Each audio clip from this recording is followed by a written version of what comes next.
Good morning, boys and girls of the internet. So we're over here at another scrapyard today.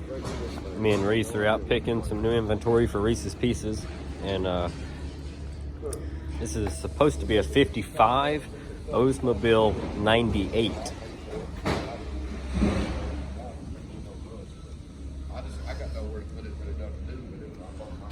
But we're kind of out of space at the yard right now. Pretty rough on the inside. There's the drive shaft. There is a engine sitting in it, but I don't think it's the right one. Key and the key switch, the cluster's still in it. A bunch of switches and knobs are still in it. The rear door panels are actually in good shape. The doors are in decent shape. They're salvageable for sure. The hood's on it. That's not the correct engine, I don't believe. It looks to be a newer engine, but there is a motor in it. That door's got a little ding in it.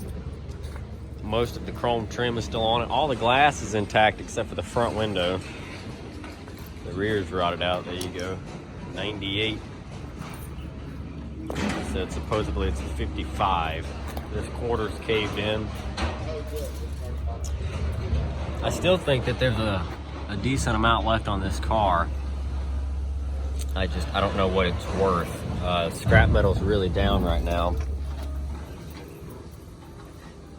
I know back at 221 it's I think $1.50, 100 or something, and we would usually try to sell it for, like, if you bought it at $1.50 you tried to sell it at $2.50 because that's what it would scrap out for going to another yard. So I don't know if they work the same way that we did or not, but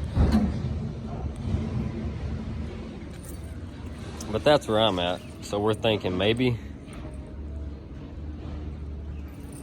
a parts car.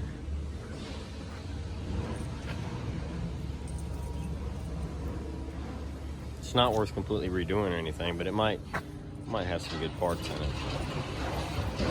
What do you think it's worth? We're gonna jump off here and take a look around at some of the other stuff, but let me know in the comments below what you think. 200 bucks, 300 bucks, 400 bucks? It's gotta be worth something, right? Guess let's go figure it out. See if it comes home with us.